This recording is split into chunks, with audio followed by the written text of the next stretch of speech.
So recently, we posted an inspirational quote on our Facebook page, and it read, God has a perfect plan for us.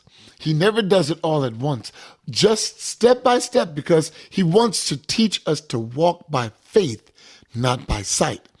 And that seemed to resonate in a whole lot of people because we've gotten a whole lot of response from that.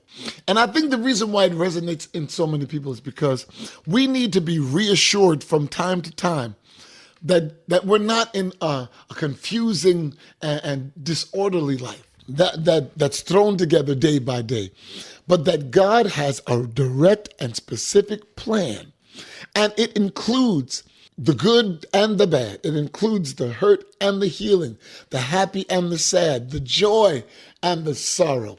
It includes every aspect and every gambit of our emotions, experiences that we have to go through in order to learn from. That's why that resonates in so many people that read that post.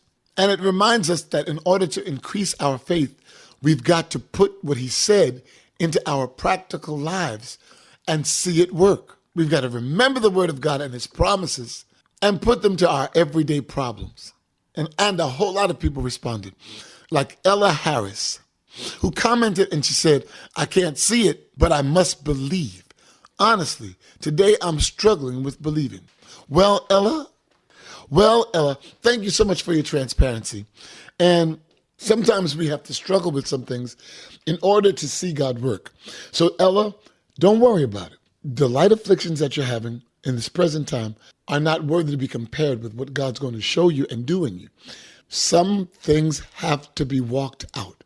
So keep on walking, Ella, and believe what God said, even if it is against what you're going through. Trust in the Lord, dear, with all your heart. Don't lean to your own understanding. God will help you if you keep believing. Now, let's get to this next one. Maureen Gardner wrote, sometimes steps are hard. And Bilkis Ibrahim said, it's not always comfortable. And you're right. Steps are hard sometimes. God's not looking to raise spoiled brats and make everything easy for us. He wants us to understand the strength that we have, and the only way your strength can be proven is in a hard situation. So yeah, sometimes steps are hard. But if you're trusting God, the one thing that you do know is every step you take, he'll be there with you. And it will bring you to an expected, glorious end. And no, it's not always comfortable. That's what God's trying to do. Take us out of our comfort zone to get us to a greater place. Everything great demands us to grow. And growth and change and transition is never really comfortable. It moves you from the familiar place, takes you into the place of purpose, where you can develop and become comfortable in success. So both of you are right. Now, and we're going to keep putting posts up and wanting you to respond. And we'll do this often. Read some of your responses back to our posts that we put up. It's the